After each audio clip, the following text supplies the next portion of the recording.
Welcome to the Raptors Republic podcast, the interview. My name is Andrew Damelin. I'm in Mississauga with Raptors 905 forward, straight out of Athens, Alex Antetokounmpo. Alex, how are you? Pretty good. How are you? I'm good, thanks. Is this your first time in Canada? It is. It is. Now, your first time in Canada, and I was just watching at the end of practice, was that your first time throwing a football around? I saw you were throwing a football with guys. Definitely. It was my first time throwing a football. I remember my high school football coach bothered me for 4 years, tried to get me to play football. Never got to it, but definitely something I want to learn more about. Still got time. You got time to learn about that sport as well. But I want to go back to Athens. And around the first time you played basketball, around the age of 9 years old, your brother said you were a chubby kid that just wanted to play. But what's sort of the fondest first basketball memory you have of playing the game in Athens? I definitely said probably like my first memories playing basketball was probably like trying to play like 2-on-2 with my brothers and going out with my friends in school in middle school, just trying to play basketball and trying to transition into basketball. I used to love soccer, and none of my friends played basketball, so growing up, I had to like go out of my way to play basketball. And when I figured out that I had a love for it, I just kept going, and eventually I found new type of friend groups and new people that were around the game of basketball, and it just kind of worked out. I mean, in basketball, correct me if I'm wrong, but basketball and soccer is about equivalent in Greece nowadays. Is that fair to say? Now it is, I would say, but they have in Europe. Europe has a very strong love for soccer, and I would say that it's definitely where I grew up in Athens. Soccer was definitely the thing, and soccer is definitely a Greece sport, I think. So you play the game, you take it really seriously at a young age, along with your brothers. You move over to Milwaukee when Giannis gets drafted. You go to Dominican high school. Yeah. And I think this is the first time where you're not sort of mainly coached up by your family. There's sort of outside mentors around giving you that guidance. With your head coach, Jim Goss, a legendary coach in the Milwaukee area, what kind of mentoring did he give you? Sort of outside of that familial type of influence, what kind of mentoring did he give you, basketball outside of basketball, that really influenced you? Coach Gaz is unbelievable. Shout out to him joining the Rufus King Hall of Fame, by the way. But he was unbelievable for me. He was there for me, kept talking me through it. As a freshman kid, he's one of the coaches that really believed in me and bought into what I could do as a basketball player. He was there when I had concussions. He was there when I had injuries. He was there through it all. He's there when when I lost my father. He was he's definitely like somebody that I hold to a very, very high standard. You mentioned your freshman year in high school. You only averaged 3 points a game, and there was a big transition during that offseason. I know you worked a lot with Giannis, but when you come back in your sophomore season, do you remember sort of Coach Gaz's reaction and saying, "Hey, what happened over the summer?" Yeah, I mean, I just knew, like, I came back from Greece. Coach looked at me, and he was just like looked at me up and down and said, "We need to get a lot of work in, but you're gonna play a lot of important minutes this year." So I kind of took a huge jump from being one of the main focal points from not playing at all. So it was definitely a big jump for me, but I think I got the hang of it sooner than later. And I wanted to get in touch with your coach, and he actually emailed me right before you came over, so I couldn't talk with him. But in his email, he said, "Hey, Alex hasn't emailed me in a month. Tell him to give me a call." So he definitely sends his well wishes. Yeah. I haven't spoke to him in I'd say like a little bit before I got out here. So I'm definitely gonna get to that. Cool. So obviously, being around your family, basketball was a vision of a way for prosperity for your family, right? Yeah. But the game's got to be fun too, I imagine, in order for you to be able to reach those heights. Is there a time, maybe in high school, maybe in your one season overseas, where the game was most fun for you?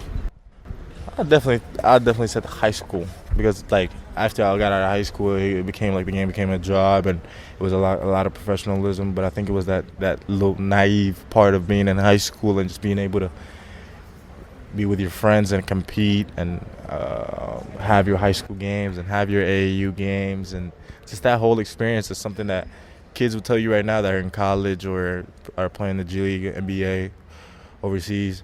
They're going to tell you that, man, I miss those days, you know. So, and there are times that you're never going to get back, you know. You're never going to be playing 11 and under, you know, in tournaments and playing 5 games a day and stuff like that. So definitely cherish those. Hopefully, I get to experience those with my nephew or my son down the line. So.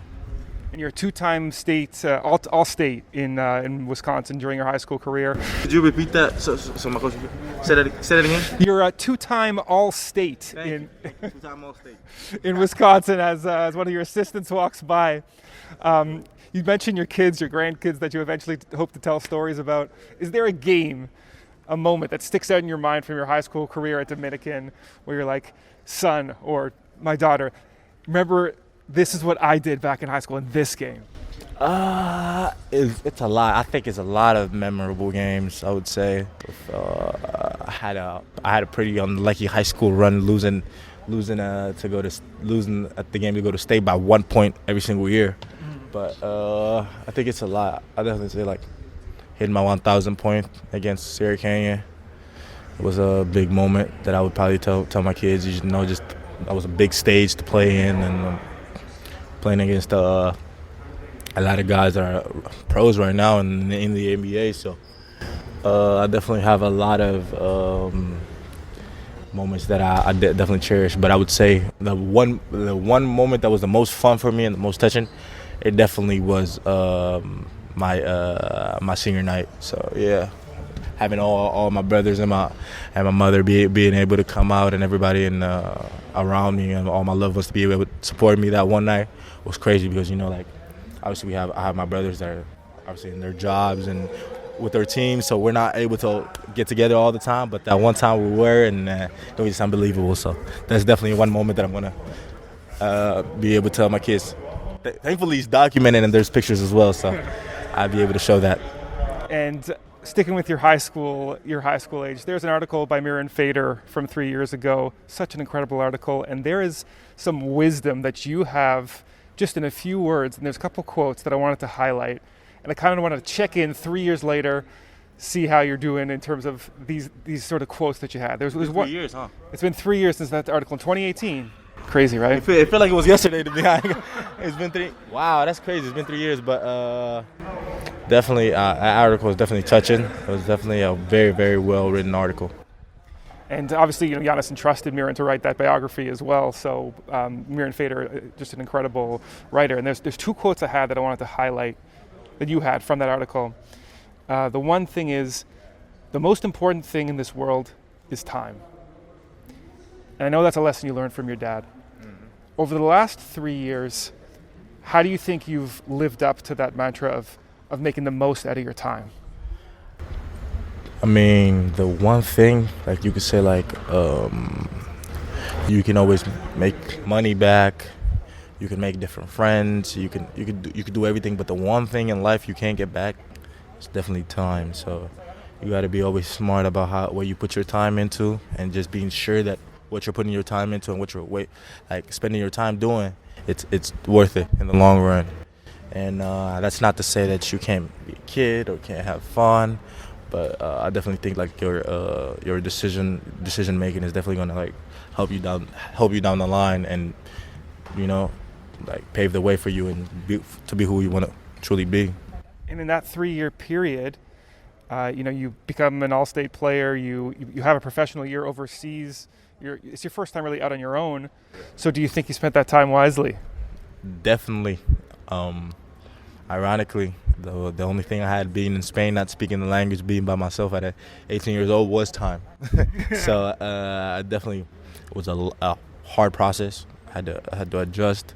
I found out how to basically live on my own, and I hadn't done that before. So I just had to live on my own, be able to adjust, and be able to kind of like take all the time that I've spent like watching my brothers, my mother, and all that, and just implement to my own household, and just kind of you know, make them come out on my own. So. And I think in a similar quote that you had, you said a man is somebody that's stable. You don't have to be the most manly dude or have all this money, but if you know what you're about and you respect others and others respect you, then that's a man. In this 3-year period since you said that quote, do you feel like you've become more stable, more of a man over that period? Definitely. I've grown a lot. I've tried to become as stable as I can, and I've tried to stay true to my morals and values. Like when you say stable, a lot of people misunderstand that. Okay, I'm stable, that means I have a lot of money or I have a lot of wealth, or I look at stable as somebody that knows who they're about, what they're about, and what their morals are. You might necessarily not know what you want to do in life, or you might still be looking for that, but knowing, okay, this is what I'm about, this is how I'm going to get to this, and I'm going to give it my all, is definitely just to me what a man is. So I would say, like, out of my entire life, the most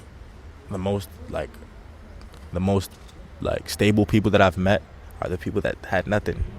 So since they had nothing, they had to stay true to who they are, because a lot of times when you have so much, you get to lose yourself in what you have. So you just have to always stay true to what you are, not what you have. That's so interesting. 3 years after that quote, you find yourself with the Raptors 905. And, I'm not sure, I don't want to compare your and Coach Mutombo's upbringing necessarily, but both certainly from humble beginnings. Your parents moved over to a European country. Yeah. Mutombo moved from the Congo to a European country as well to find a new life for himself. And the message I get from so many players he's coached is that he's more of a life coach than a basketball coach. Mm-hmm. Does that ring true for you as well with Coach Mutombo? Definitely. I'd say, like, even like what you said about the upbringing, that real, that real hard at, like, the African mindset and the coaching definitely reminds me a lot of my parents, how they used to kind of like coach us as kids. So I would say, like, a lot of the stuff that he said, I've grown as much, like, since I've been here, I've grown as much basketball-wise as I've grown as a person. He said a lot of stuff. He said a lot of stuff that I'm going to keep, like, for the rest of my life, And Can you give us one sample? We're gonna have to ask him if I can share his quotes. I don't know if his quotes are exclusive, but he had a lot of quotes about getting better. Like, he always says, like, you can't get better if you're comfortable. So you got to get uncomfortable to get better. So that definitely comes hand to hand. I had never thought about that until the day he said it. So that's definitely something I've kept. Yeah, no, he's got lots of sage words to say, because I covered him in February at the G League bubble, so I've gotten a little taste of that wisdom already. So I'm sure you'll get some more from him. And listen, Alex, I really appreciate the time. We wish you the best of luck in your time in Mississauga and Toronto, and good luck for the rest of the season. Thank you so much.